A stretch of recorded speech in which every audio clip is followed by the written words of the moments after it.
बदलत्या ऋतुमानानुसार रोगप्रतिकार शक्ती वाढवणारे आणि पचायला हलके असे हिरव्या मुगाचे गूळ घालून केलेले लाडू आज आपण बनवूयात। भरपूर प्रमाणात लोह आणि आयर्न असलेले हे लाडू लहानांपासून मोठ्यांपर्यंत तसेच गर्भवती स्त्रियांसाठी खूप फायदेशीर आहे। अगदी कमी साहित्यामध्ये आणि कमी वेळात हे लाडू तयार होतात। लाडू बनवायला अगदी साधे सोपे आहेत, तुम्हाला ते नक्की आवडतील। नमस्कार, मी श्रावणीज होम किचन मध्ये तुमचं खूप खूप मनापासून स्वागत। व्हिडिओ आवडला तर लाईक, शेअर, सबस्क्राईब नक्की करा। चला तर मग लाडू करायला घेऊ। तर सर्वप्रथम इथे हिरव्या मुगाची सालीची डाळ घेतली आहे। इथे अख्खे मूग घेतले तरी चालतील। अशी डाळ घेतली की ती भाजायला बरी पडते, म्हणजेच लवकर भाजली जाते। ही अर्धा किलो मुगाची डाळ आहे। हिरव्या मुगात भरपूर प्रमाणात प्रोटीन असतं। गॅसवर पॅन ठेवून गॅस मध्यम आचेवर ठेवलाय। सुरुवातीला गॅस मध्यम ते मोठ्या आचेवर ठेवायचा। आता डाळ भाजायला घ्यायची। इथे आधी अर्धी डाळ घेतलेली आहे। डाळ सतत भाजायची आहे। साधारण 1 मिनिटाने डाळीचा ओलसरपणा कमी झाला की गॅस मध्यम आचेवर करायचा आणि डाळ सतत भाजायची। आता मंद ते मध्यम आचेवर डाळ खरपूस भाजायची, पण करपू द्यायची नाही। सुगंध यायला लागला आणि डाळीचा थोडा रंग बदलला की गॅस लहान करून थोडा वेळ भाजून घ्यायची आणि नंतर मग ती काढून घ्यायची। इथे साधारण 5 ते 7 मिनिट भाजायला लागले। भाजलेली डाळ अशी पसरून घ्यायची आणि थंड करायला ठेवायची। आता राहिलेली डाळ भाजायची। ही सुद्धा त्याच पद्धतीने भाजायची। ही सुद्धा डाळ भाजून घेतली आहे, ती काढून घेऊ। आता ही डाळ थोडा वेळ थंड करायला ठेवून देऊ। आता इथे अर्धी वाटी मखाणा घेतला आहे। मखाणा वजन कमी करण्यासाठी उपयुक्त आहे, डायबिटीससाठी चांगला आहे।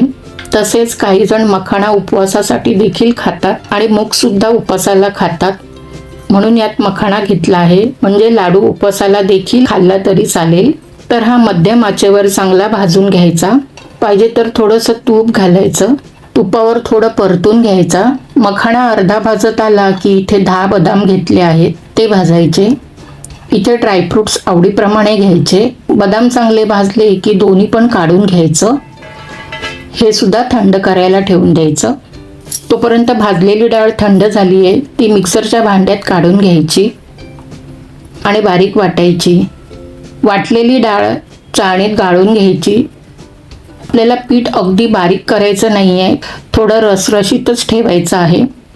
आता पीठ चाळून वरचं जाडसर राहिलेली भरड आहे ती पुन्हा मिक्सरला फिरून घ्यायची आणि त्याचं पीठ काढून घ्यायचं। असं पूर्ण रसरशीत मिळेपर्यंत चाळून घ्यायचंय। तर हे सर्व चाळून झालंय। पूर्ण रसरशीत असं पीठ आपण तयार करून घेतलेलं आहे। आता त्याच मिक्सरमध्ये मखाणे आणि बदाम बारीक करायचे। इथे ड्रायफ्रुट्स अख्खे ठेवायचे तर तुम्ही ठेवू शकता, पण ड्रायफ्रुट्सची पावडर केली की लाडवाला चव चांगली लागते। आता हे सुद्धा बाजूला ठेवून द्यायचे। तर इथे अर्धी वाटी साजूक तूप घेतलं आहे। पॅन गरम करून 2 चमचे साजूक तूप गरम करायचं। तूप थोडं थोडं घ्यायचं। तूप जास्त गरम व्हायच्या आत मुगाचं पीठ घालायचं। इथे 2 वाटी पीठ घेतलं आहे। आता मध्यम आचेवर सर्व पीठ तुपात छान मिक्स करून घ्यायचं। मग मंद ते मध्यम आचेवर पीठ भाजून घ्यायचं। मुगामध्ये लोह आणि आयर्न मोठ्या प्रमाणात असतं, तसेच मूग खाल्ल्याने थकवा जाणवत नाही। तर हे मिश्रण असं सुरुवातीला चिकट वाटतं, नंतर तुपात एकजीव झाल्यानंतर हळूहळू मोकळं होतं। तर इथे 1 चमचा तूप घालून पीठ भाजून घ्यायचंय। आता साधारण 5 ते 7 मिनिटांनी मिश्रणाचा रंग बदललाय आणि मिश्रण मोकळं झालंय, तसंच चांगलं फुललं सुद्धा आहे। सर्व मध्यम ते लहान आचेवर भाजायला इथे 5 ते 7 मिनिटं लागले। गॅस बंद करून थोडा वेळ हे पीठ असंच परतायचं आणि नंतर मग काढून घ्यायचं। तसंच पुन्हा 2 चमचे तूप गरम केलं। आता बाकीचं उरलेलं पीठ आहे ते भाजायचं। एकूण 5 लहान वाट्या पीठ मोजून झालं होतं, तर हे सुद्धा तसंच भाजून घ्यायचं आहे। पीठ थोडं भाजल्यावर 1 चमचा तूप घालून पीठ पुन्हा सुगंध येईपर्यंत भाजायचं। तूप आधीच जास्त वापरायचं नाही, थोडं थोडंच तूप वापरायचं। आता हे सुद्धा पीठ चांगलं भाजलं आहे। 5 ते 7 मिनिटात पीठ भाजलंय ते काढून घेऊ.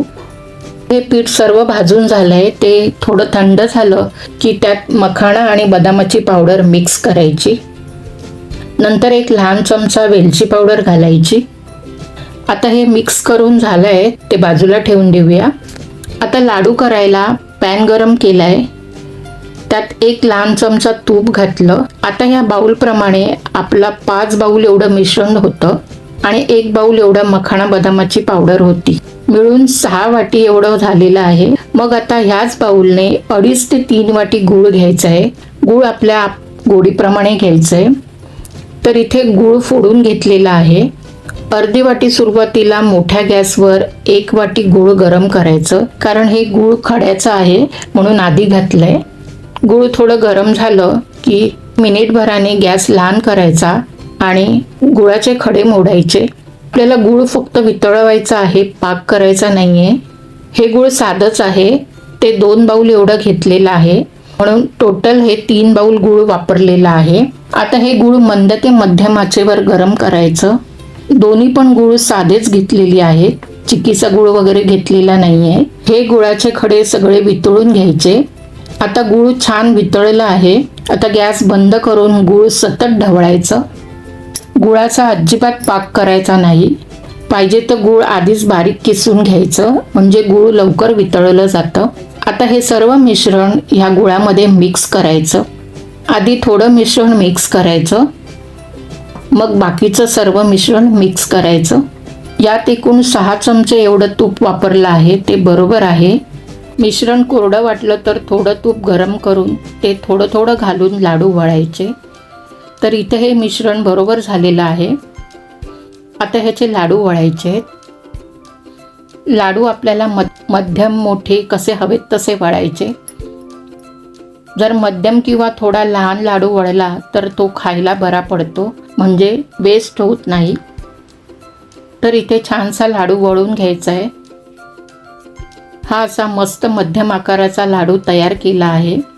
मिश्रण एकदम बरोबर झालं आहे. तर आता असाच दुसरा लाडू वळायचा.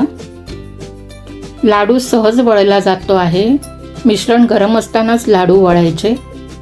मिश्रण थंड झालं तर पॅन थोडा लहान गॅसवर गरम करायचा आणि मिश्रण गरम करून लाडू वळायचे. तर असे हे छान मुगाचे पौष्टिक लाडू वळलेले आहेत. अर्ध्या किलोच्या प्रमाणात साधारण मध्यम आकाराचे 28 लाडू तयार झाले आहेत. हा मुगाचा लाडू कुठल्याही सीझनला खाऊ शकतो. मूग पचायला हलके असते. मखाणा सुद्धा सगळ्यांसाठी खूप फायदेशीर आहे. हा लाडू उपवासाला सुद्धा चालतो. गरोदर स्त्रियांना डॉक्टर मखाणा प्रोटीनयुक्त पदार्थ खायला सांगतात. तर हा एक लाडू दिवसातून एकदा सकाळी नाश्त्याला जरी खाल्ला तरी खूप फायदेशीर आहे. गुळाचा पाक न करता हे लाडू एकदम परफेक्ट होतात, कडक होत नाही. अगदी छान आणि गोडीला पण एकदम बरोबर झालेले आहेत. खूप सुंदर असे हे मुगाचे पौष्टिक शक्तिवर्धक लाडू होतात. हे असे लाडू तुम्ही एकदा नक्की करून बघा. व्हिडिओ आवडला तर सबस्क्राईब करा. रेसिपी बघितल्याबद्दल धन्यवाद.